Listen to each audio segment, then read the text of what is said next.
기도드리겠습니다. 할렐루야. 주님 감사합니다. 오늘도 주님의 말씀을 두고 이 자리에 섰습니다. 아버지, 부족한 종의 입술을 주관하시고 하나님의 뜻으로만 전할 수 있도록 아버지여 인도하여 주시옵소서. 모든 것 주님 앞에 감사로 드리오며 예수 그리스도로 기도 올려옵나이다. 아멘. 우리 앞뒤 사람 옆에 사람 인사 한번 나눌게요. 사랑하고 축복합니다. 네, 사랑하고 축복합니다. 네, 사랑하고 축복합니다. 오늘은 고린도후서 11장 23절에서 28절까지 말씀을 중심으로 유능한 사공은 거친 파도가 만든다라는 제목으로 같이 은혜를 나누고자 합니다. 여러분, 캐나다 노키 산맥의 수목 한계선에는 무릎을 꿇은 나무라는 특이한 형태의 나무가 자라고 있습니다. 그곳은 해발 3,000에서 3,500m 지점인데 이곳은 바람이 너무나도 매서워가지고 웬만한 나무들은 다 꺾여버립니다.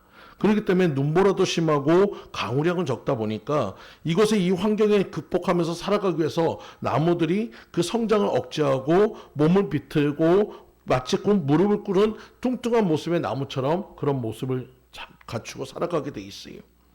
키가 작고 뚱뚱한 모양의 뒤틀린 모양이다 보니까 아무리 그 해가지고 가구를 잘 만드는 사람도 그 나무를 가지고 가구를 만드는 것을 엄두를 내지 못합니다. 거기다 이게 척박한 환경이다 보니까 꽃잎도 나오지도 않고 잎사귀도 나오지도 않고 꽃도 피지 않으니까 초식동물도 애매합니다. 여러분, 이렇게 천대받는 이 나무가 근데 여러분, 세상에서 가장 아름다운 천상의 소리를 내는 바이올린이 된다는 사실을 기억하시기 바랍니다. 휘어지고 뒤틀려 볼품없는 나무고 바로 전 세계에서 가장 공명이 잘 되는 나무가 이 나무로 만들어진다는 거예요. 여러분, 노키 산맥 자락에서 자라는 초라한 나무입니다. 누구도 알아주지 않는 나무입니다. 누구도 관심 갖지 않는 나무입니다. 하지만 장인의 손에 들어가면 여러분, 우리의 마음을 심금을 울리는 아름다운 바이올린으로 바뀌어진다는 거예요. 여러분, 오늘 이 시간 여러분들도 마찬가지입니다. 우리에게서 거친 환경, 거친 어려움, 거친 고통, 거친 그 모든 고난이 우리에게 더 큰 은혜가 될 수 있음을 믿으시기 바랍니다. 이런 거친 환경이 최고의 바이올린을 만들듯이 여러분이 지금 당하는 고난과 환난과 어려움이 우리가 하나님 앞에 가장 아름다운 자로 서는 역사 있기를 간절히 축원드립니다. 여러분, 거친 파도는 사공을 유능하게 만들어줍니다. 마찬가지로 유능한 사공은 파도도 잘 다스립니다. 그러기 위해서는 우리는 어떻게 해야 할까요? 첫 번째로 거친 환경은 나를 살아있게 한다는 사실을 믿으시기 바랍니다. 바울이 여기저기 복음을 증거하러 다닐 때 수많은 사람들이 바울을 죽이려 했습니다. 심지어 어떤 사람은 이렇게 얘기했어요. 사도행전 23장 14절 말씀에 대제사장들과 장로들에게 가서 말하되 우리가 바울을 죽이기 전에는 아무것도 먹지 않기로 굳게 맹세하였으니 라고 얘기했어요. 여러분, 사람을 죽이려는데 뭐라고요? 금식하며 죽이러 다니겠다는 거예요. 여러분, 그만큼 투쟁심을 갖다 가지면서 바울을 철저하게 죽이려고 했던 사람들이 많았다는 것입니다. 바울은 가는 곳마다 복음을 전하였고 가는 곳마다 죽이려는 사람이 넘쳐났습니다. 마치 꼭 이리 때처럼 그 바울을 쫓아다녔어요. 마치 군주는 이리가 먹이를 달려드는 것처럼 거칠게 바울에게 달려들었습니다. 그러나 바울은 그럴 때마다 하나님께 세차게 매달려 기도했고 그때마다 하나님께서 피하게 해주셨습니다. 그때마다 하나님이 나타나서 격려해 주셨고 그때마다 하나님께서 힘을 주셨기에 그런 맡은 바 사역을 감당할 수 있었음을 믿으시기 바랍니다. 사랑하는 성도님들, 거친 환경은 나를 살아있게 합니다. 한 부자가 있었습니다. 이 부자는 무인도를 사가지고 그곳에다가 풀도 아름답게 깔고 거기다가 나무와 모든 꽃들도 하면서 아름다운 정원도 만들었어요. 또 그리고 이 부자는 토끼를 좋아해가지고 그곳에 토끼를 많이 사다가 이제 그렇게 풀어놨습니다. 그래서 이 토끼들이 이 가장 좋은 이 환경에서 그 어떤 위협도 없는 환경에서 잘 자라겠지 했는데 신기한 거는 그 토끼들이 가면 갈수록 눈도 흐리멍텅해지고 뭔가 병든 것처럼 시름시름거리고 자꾸 털도 윤기가 빠지고 나중에는 한 마리 시름시름 앓다가 죽어가는 것까지 봤습니다. 대체 이렇게 좋은 환경에 만들어 놨는데 얘네들이 왜 죽을까? 그래서 수의사를 불러가지고 몇 명을 불러가지고 그 해가지고 진단을 내려봤는데 수의사들이 다 같이 하나같이 모르겠다는 거예요. 너무 답답한 마음에 그 마을에서 제일 지혜로운 납비를 찾아갔습니다. 납비를 찾아가서 이런저런 얘기를 했더니 납비가 웃으면서 이런 얘기합니다. 그건 별거 어려운 거 없습니다. 그냥 그곳에 한 1일을 한 2마리 정도 키우세요 라고 얘기해요. 이 부자가 놀라가지고 얘기합니다. 아니, 그러다 보면 내 토끼들을 다 잡아먹잖아요. 아니요, 그거 아닙니다. 물론 토끼는 잡아먹겠죠. 근데 이 토끼가 지금 이런 상태가 인 거는 환경이 너무 좋아서 생긴 병이라서 그럽니다. 이리와 함께 기르다 보면 이리 안 잡혀먹으려고 이리 뛰고 저리 뛰고 도망다닐 것이고, 그러다 보면 눈이 빛나게 될 것이며 다리에 힘이 생길 것이고 털에 윤기가 날 것입니다. 부자는 이 납비의 말대로 이리를 갖다 사다가 그곳에 풀어놨어요. 그러니까 정말로 토끼들이 죽을 둥 살둥으로 뛰어다니기 시작하면서 그 토끼들은 건강하게 됐습니다. 물론 몇 마리는 그 이리의 밥이 됐지만 나머지 토끼들은 건강하게 됐다는 거예요. 여러분, 이처럼 거친 환경이 우리를 건강하게 한다는 사실을 믿으시기 바랍니다. 무엇 때문이 아니에요. 환경 때문이 아니에요. 고난 때문이 아니에요. 문제 때문이 아니에요. 여러분, 그 환경을 이기지 못하는 우리 때문인 것을 믿으시기 바라요. 누구에게나 고난이 있어요. 어려움이 있어요. 아픔이 있고 환난이 와요. 여러분, 그럴 때 여러분 그것에 주저앉아 있으면 아무것도 변화될 것이 없습니다. 그것을 도전하면서 기도하면서 이겨가시는 여러분들 모두 되시기를 간절히 축원드립니다. 여러분, 우리 민족이 미국으로 이민 간 것이 어느덧 100년이 넘었습니다. 미국 이민 역사는 감리교의 역사라고 볼 수 있습니다. 인천 내리 감리교회 교인들이 하와이 사탕수수 받은 노무자로 이민을 간 것이 미국 이민 역사의 처음 시작입니다. 곳에 갔을 때 백인들은 우리 민족을 마치 흑인 그 노예들과 같이 똑같이 취급했어요. 너무나도 고통스럽게 했습니다. 너무나도 사람 취급을 안 했고 너무나도 그냥 꼭 짐승처럼 대우해서 많은 사람들이 밤마다 울었습니다. 그렇지만 다시 돌아갈 수 있는 상황이 아니었어요. 돌아갈 수 없는 상황이기 때문에 아픔을 감내해야 했고 너무나도 그 모든 처절한 환경을 이겨야 했어요. 너무나 사람 취급을 안 받다 보니까 나중에 화가 나가지고 어떤 사람이 그 사탕수수밭에다가 불을 질러버렸습니다.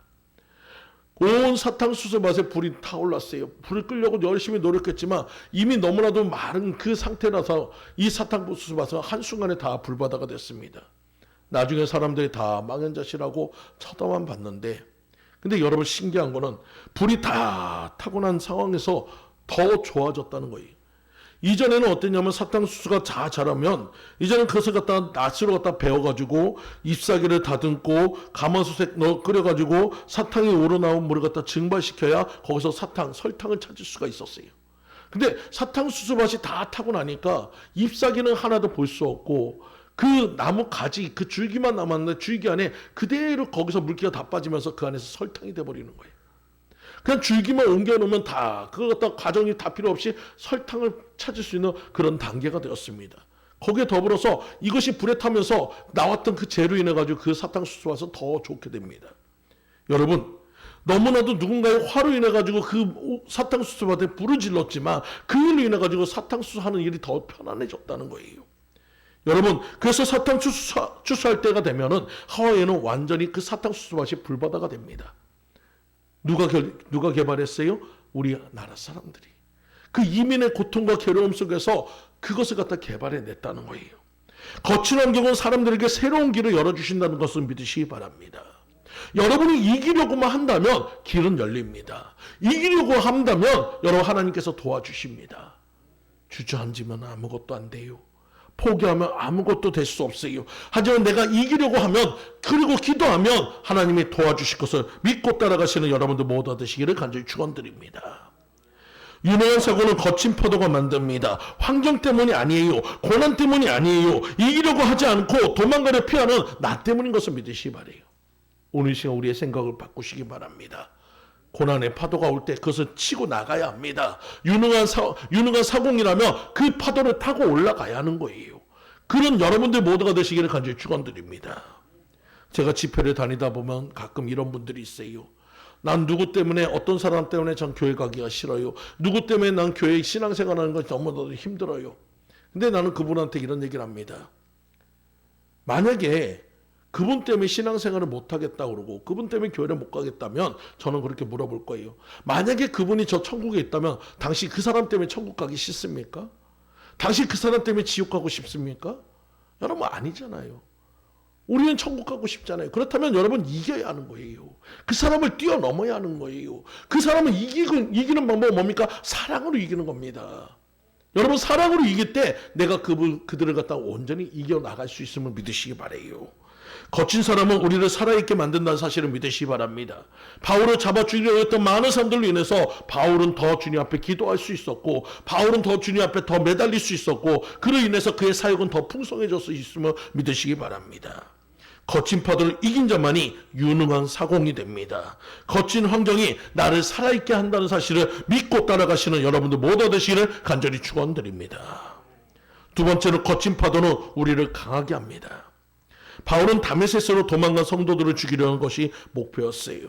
그래서 다메섹으로 가는 게 정오보다 더 강한 빛인 하늘의 빛을 바라보게 되었습니다. 그로 인해서 눈이 멀게 되었어요. 그래서 눈이 멀어서 어찌할 수 없고 이렇게 헤매고 있을 때 누군가의 음성이 들립니다. 사울아, 사울아, 내가 어찌하여 나를 피하였느냐? 주여, 니시오니까 나는 내가 핍박하는 예수라. 그때 예수님을 만났어요.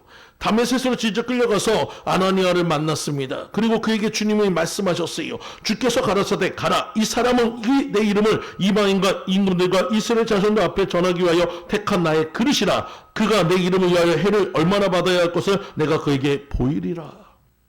여러분, 다메섹으로 가서 예수 믿는 사람들을 죽이려고 했던 그 바울이 예수님을 만남을 통해서 예수님을 전하는 사도로 변화되었습니다.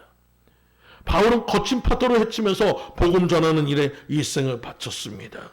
마지막에는 복음을 위하여 목이 잘려 죽었습니다. 바울은 파도가 거치면 거칠수록 더 강해졌다는 사실을 믿으시기 바랍니다. 오늘 본문의 말씀을 다시 한번 보세요. 바울이 얼마나 강해졌는가를 우리는 알 수 있습니다. 많은 사람들이 이런 얘기합니다. 나는 바울처럼 살고 싶어. 나는 예수님처럼 살고 싶어. 나는 바울을 따라가고 싶어. 당시에도 많은 사람들이 바울의 능력을 사모해가지고 그 능력을 갖다 얻게 해달라고 얘기했습니다. 그때 바울이 얘기했던 것이 바로 오늘 본문의 말씀이에요.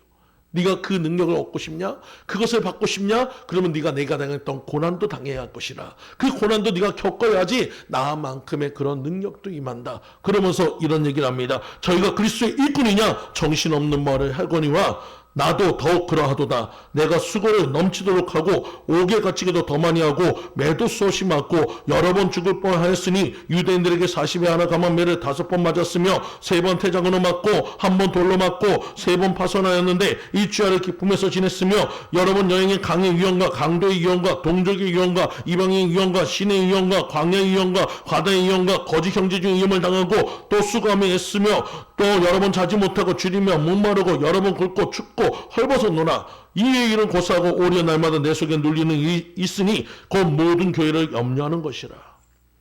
오늘 여러분들도 바울같이 되기 원한다면 이 모든 고난을 당해야 합니다. 여러분, 감내할 수 있겠습니까? 감당할 수 있겠습니까? 내가 지고 있는 이 십자가가 더 큰 은혜인 것을 믿으시기 바래요. 이 바울에 비하면 내가 지금 당하고 있는 고난은 아무것도 아닙니다. 여러분, 그것을 생각한다면 우리는 날마다 뭐야 합니까? 감사해야 하는 거예요. 하나님 내게 적은 고난을 통해서 하나님 내게 은혜를 주시고, 내가 적은 고난을 통해서 하나님을 깊이 알게 해주시고, 내가 적은 고난을 통해서 하나님을 깨닫게 해주심에 감사하는 여러분들 모두 되시기를 간절히 축원드립니다. 제가 예전에 읽었던 책 중에 내 인생을 바꾼 커피콩 한 알이라는 책이 있습니다. 그건 작은 에세이집인데 곳에는 이런 얘기가 있어요. 뜨거운 물에 당근과 달걀과 커피콩을 끓여보는 실험을 했습니다. 라고 하면서 그 글귀가 시작합니다. 셋 다 똑같이 펄펄 끓는 뜨거운 물에 끓여보면 당근은 흐물흐물해지고 달걀은 딱딱해지며 커피콩은 펄펄 끓는 물을 커피로 바꿉니다. 즉 당근과 달걀은 환경의 지배를 받지만 커피콩은 그 환경을 변화시킨다는 거예요. 여러분, 우리가 있어서 가장 중요한 것은 고난과 환난과 어려움이 올 때 여러분 그 환경을 지배를 받을 것이냐, 그 환경에 눌림을 받을 것이냐, 아니면 그 환경을 변화시킬 거냐 하는 것이 우리의 믿음의 모습이란 거예요. 자, 이것을 우리가 삶에 한번 적용을 시켜볼까요? 우리 교회에 한번 적용을 시켜볼까요? 여러분의 교회에 한번 적용을 시켜보세요. 여러분 교회에도 당근 같은 사람이 있습니다. 달걀 같은 사람이 있습니다. 커피콩 같은 사람들이 있어요. 여러분, 여기서 얘기하는 뜨거운 물은 환난이고 어려움입니다. 모든 사람이 환난이 오고 어려움이 올 때는 그 모든 가치가 드러나지 않아요. 하지만 그 환난과 어려움을 당할 때 사람들은 변화됩니다.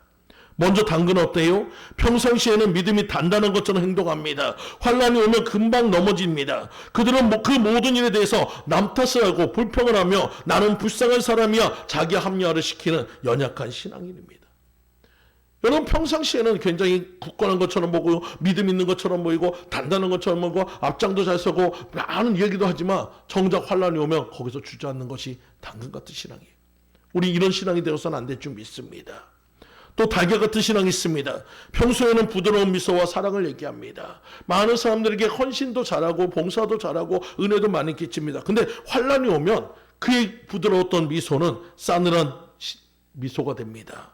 여러분 예쁜 미소가 싸늘한 그 미소가 되고, 여러분 하나님을 찬양하던 그 입술이 원망하는 입술이 되고, 여러분 사람들을 갖다 바라보던 그 부드러웠던 그 시선이 매서운 눈길이 됩니다. 여러분 이런 것도 변화받지 못한 삶이에요. 우리는 언제나 겉과 속이 똑같아야 할 줄 믿습니다. 언제나 같은 모습의 모든 모습이 되어야 할 것을 믿으시기 바랍니다.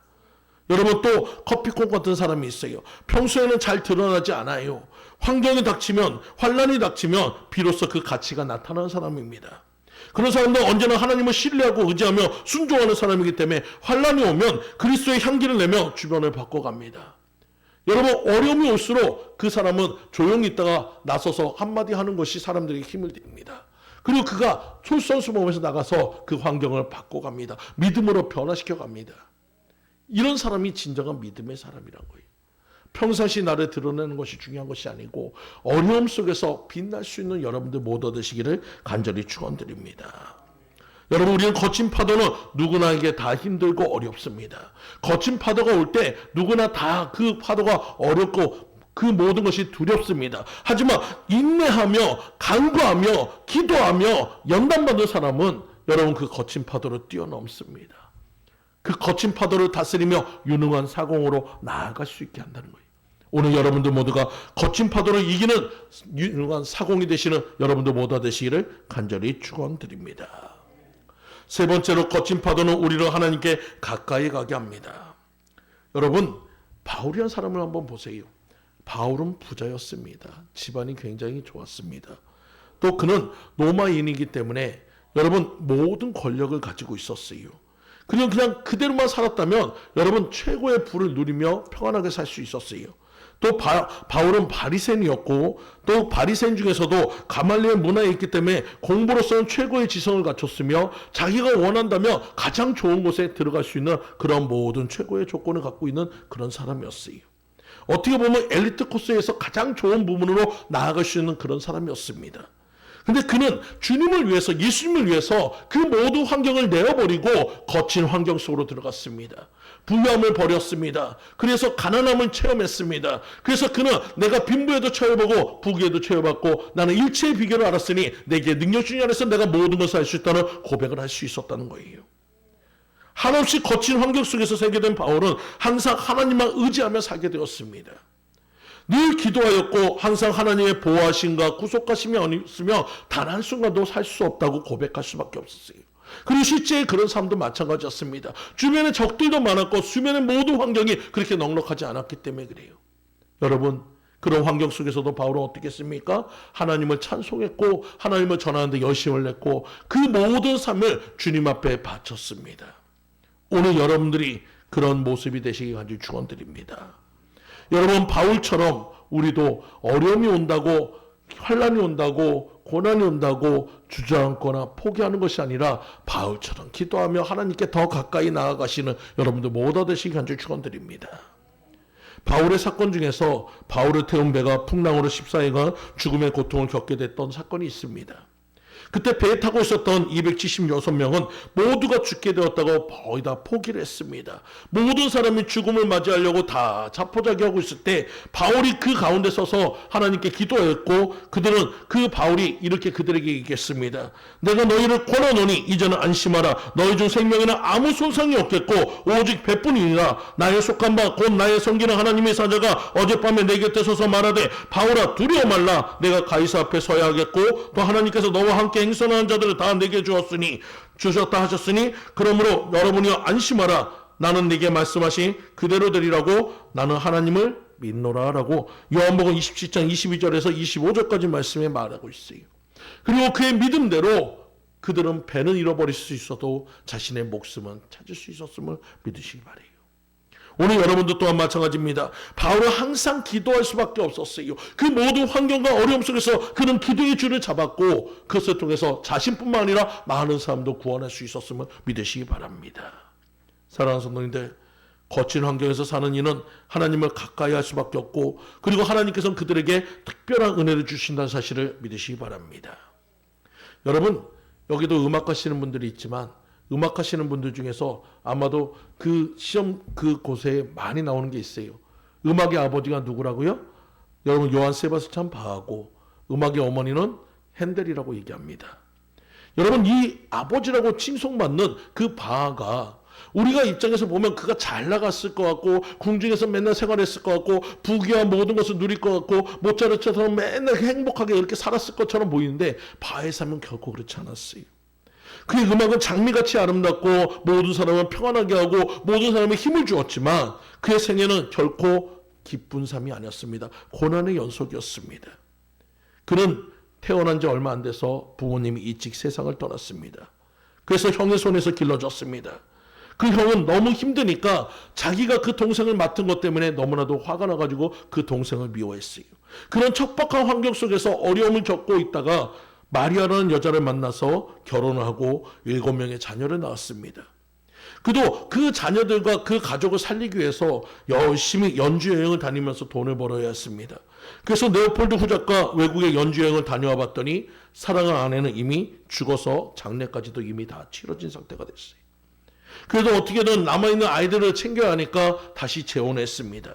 그래서 두 번째 아내와 더불어서 그 같이 했던 그 자녀들이 아들이 11명, 딸이 9명, 모두 20명의 자녀를 두었습니다. 근데 그 20명의 자녀 중에서 10명은 일찍 죽었고 10명이 남았습니다. 10명의 자녀를 모두 다 자기 손으로 땅에 묻어야 했습니다. 그리고 살아온 10명의 자녀 중에서는 정신박약아도 있었습니다. 바하는 그런 삶 속에서 열심히 음악을 하면서 열심히 노력했지만 바하는 노년에 장님이 되었습니다. 설상가상으로 뇌출혈로 인해서 반신불수도 했습니다. 그리고 그는 그 가정은 극빈 가정이다 보니 둘째 아내 안나 마크랄레나가 1760년 2월 27일에 세상을 떠났을 때 장례 치를 돈이 없어서 빈민구제위원회에 장례를 맡겨야 하는 형편이었습니다.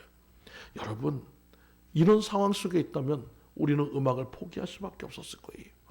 여러분, 많은 사람들에게 그 신앙과 믿음을 둬버릴 수밖에 없었을 거예요. 하지만 그는 그 고난 속에서 그 인생의 깊이를 알았습니다.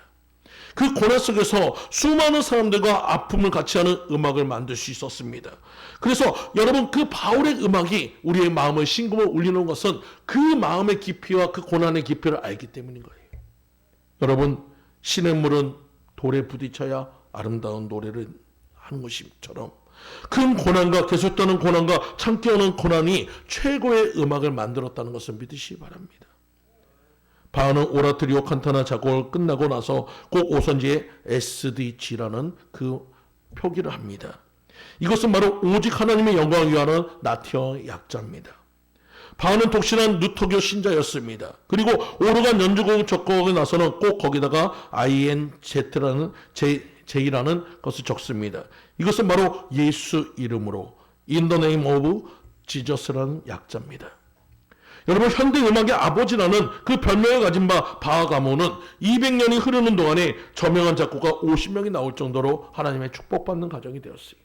비록 바하 본인은 어렵고 힘든 삶의 고난과 모든 것들을 겪었지만 그 자녀들은 그것을 위해서 축복받는 인생이 되었다는 것을 믿으시기 바랍니다. 하나님이 왜 바하에게 그런 고난을 허락하셨을까요? 바하를 고난 속에서 크게 훈련시켜서 좋은 음악가로 만들기 위해서였다는 거예요.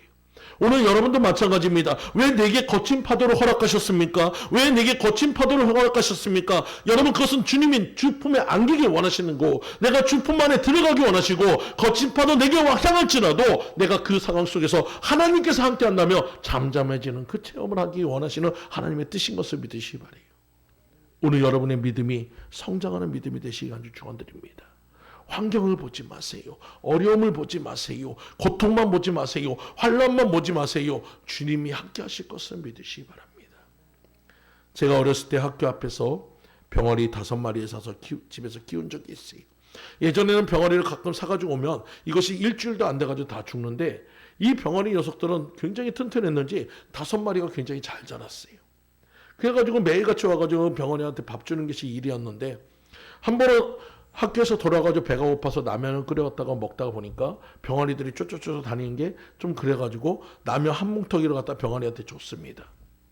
그래서 이 녀석들이 그 라면을 잘 먹겠지 했는데 아주 희한한 모습을 합니다. 그 뭉텅이가 많이 있으니까 같이 나눠 먹으면 되는데 한 마리가 그 라면 한 줄기를 물고 도망가면 나머지 4마리가 쫓아가서 그 줄기를 차까리 다 찢겨 먹습니다. 그러고 나면 또 한 마리가 또 물고 도망가면 또 쫓아가서 그거 다 찢어 먹어요. 그래서 라면 그 덩어리가 다 없어질 때까지 그러고 있어요. 그것을 보면서 야, 쟤들이 왜 닭이라고 하는지 이해가 되더라고요. 여러분, 그리고 그 라면이 좀 짰는지 조금 있으니까 물가에 가가지고 물 한 모금 먹고 하늘 한번 쳐다보고 물 한 모금 먹고 하늘 한번 쳐다보는 모습을 보면서 아이고 참 저것들이 참 병아리는 병아리다 그랬는데 어느 날 제가 기도하면서 말씀을 보는데 하나님께서 저를 향해서 이런 얘기합니다. 너는 믿음이 있니? 라고 물어보시는 거예요. 그래서 저는 그랬어요. 그럼요 하나님 저는 믿음이 있죠. 내 믿음이 얼마만큼 있냐? 글쎄요 제가 많이는 아니어도 그래도 하나님 보시기에 좀 좋을 정도는 있지 않을까요? 그때 주님이 예전에 제가 보았던 병아리의 모습을 기억하게. 그 병아리의 모습 속에서 저의 삶의 모든 것들이 비춰지기 시작하는데 그 병아리나 저나 똑같습니다. 문제 앞에서 아둥바둥하는 저의 모습이나 많은 것이 있는 그 라면을 바라보면서도 그냥 그 한 줄기 해가지고 남의 것만 바라보고 쫓아가던 그 병아리 모습처럼 내게 있는 그 문제만 바라보고 다른 사람의 축복된 것만 바라보고 다른 사람이 잘 되는 것만 바라보고 원망하고 불평하던 나의 모습이 결국 그 병아리의 모습과 똑같다는 거예요. 내가 필요할 때만 주님 앞에 기도하는 그 모습이 저 하늘을 쳐다보는 병아리 모습과 똑같다는 거예요. 그때 제가 하나님 앞에 회개했습니다. 하나님 저는 병아리 믿음입니다. 저 병아리 같은 믿음입니다. 주님 용서해달라고. 하나님 저는 너무나도 연약한 자라고 하나님 앞에 기도했을 때 하나님께서 저를 갖다 위로해 주시면서 주를 앙모하는 자 올라가 독수리같이 이 찬양을 주면서 저에게 힘을 주었어요. 그러면서 하나님께서 저에게 그랬습니다. 너는 독수리 같은 믿음을 가져라. 그래서 저는 독수리를 한번 찾아봤어요. 과연 독수리와 그 병아리의 차이가 무엇이고 독수리 같은 믿음이 어떤 믿음일까? 여러분 독수리는 먹이를 찾을 때 높이 날아서 멀리 바라봅니다. 병아리처럼 눈앞에 있는 것만 찾아가지 않고 멀리 보면서 여유 있게 있다가 그 먹이가 있으면 낚아채가 합니다. 하나님께서 저에게 얘기하시는 것 같아요. 문제를 바라볼 때 문제만 바라보지 말고 높은 시정에서 높은 마음에서 하나님의 시선으로 그것을 바라봐라. 너는 환난과 고난 속에서 높이 바라보며 넓이 바라보라고 독수리 같은 믿음을 가지라고 주님은 말씀하셨어요. 또 독수리는 언제나 하늘을 쳐다보고 있습니다. 기후의 변화를 체크합니다. 항상 하늘을 쳐다보고 있기 때문에 여러분 그 모든 것에 대해서 대비할 수가 있어요. 병아리처럼 물 먹을 때만 하늘을 보는 것이 아니라 언제나 필요할 때만 주님을 찾는 것이 아니라 언제나 하나님을 바라볼 수 있는 신앙이 되시기 간절히 축원드립니다. 언제나 주님만을 기억하는 여러분의 신앙이 되시기 바랍니다. 내 눈앞에 주님이 있는 것처럼 믿고 따라가는 코란대오의 신앙을 가지시는 여러분들 모두 되시기 간절히 축원드립니다. 그래서 주님은 저에게 말씀합니다. 언제나 주님을 기억하라. 매사에 주를 인정해라. 이것이 신앙이다라고 얘기하고 있어요. 우린 독수리 같은 믿음을 가져야 주 믿습니다. 또 독수리는 폭풍이 거세지기를 기다립니다. 폭풍이 심해지고 바람이 세어지면 그 폭풍을 향해서 몸을 던집니다. 그리고 두려움 없이 폭풍을 헤쳐가면서 그 바람을 견뎌가면서 날개짓을 하면서 하늘로 올라가서 결국 구름을 뚫고 올라갑니다. 여러분 구름 위에는 폭풍도 없고 비바람도 없고 번개도 없고 고난도 없습니다. 그곳에는 평안만 있습니다. 그래서 알기 때문에 그 고난을 뚫고 올라가는 거예요. 마찬가지로 너는 내게 부르짖으라. 환난을 이겨내라. 고난을 두려워하지 말고 평안을 내게 주는 하나님을 바라보라는 거예요. 오늘 이 시간 여러분들 거친 파도 내게 와고 거친 폭풍이 내게 올지라도 우린 독수리같이 이기고 올라가야 합니다. 이기고 날아가야 합니다. 이기고 달려가야 합니다. 유능한 사공은 거친 파도를 이용해서 빠르게 넘어갑니다. 여러분 파도를 다스릴 수 있는 사람이 되어야 해요. 오늘 여러분들 모두가 그런 사람이 되시기를 간절히 축원드립니다. 사랑하는 성도님들, 우리의 믿음이 병아리처럼 눈앞의 문제만 보아서는 안 됩니다. 넓고 높게 바라보시는 시각을 가지시기 바랍니다. 또 내 필요를 위해 주님만 찾는 믿음이 아니라 언제나 주님을 바라보는 독수리의 신앙을 가지시는 여러분들 되시기 바랍니다. 고난이나 커다란 폭풍 앞에 몸을 움츠리고 피하는 신앙이 아니라 주님을 의지하고 창공을 향해서 달려가 올라갈 수 있는 신앙이 되시기를 간절히 축원드립니다. 사랑하는 성도님들, 주를 앙모하는 자는 멈추지 않습니다. 여러분 달려갑니다. 올라갑니다. 지치지 않고 주님만을 의지하고 달려갈 수 있는 것이 진정한 주를 앙모하는 자의 신앙이에요. 그렇게 달려가다 보면 주님이 힘들고 어려울 때마다 힘을 주십니다. 주님께서 이길 수 있도록 도와주십니다. 그것을 믿고 달려가시는 여러분들 모두 되시기를 간절히 축원드립니다. 우리 앞에 거친 파도와 같은 환경이 있습니다. 사랑하는 성도님들, 병아리처럼 도망치겠습니까? 폭풍을 바라보며 가장 강한 바람이 있을 때 그 바람을 타고 올라가는 독수리같이 되겠습니까?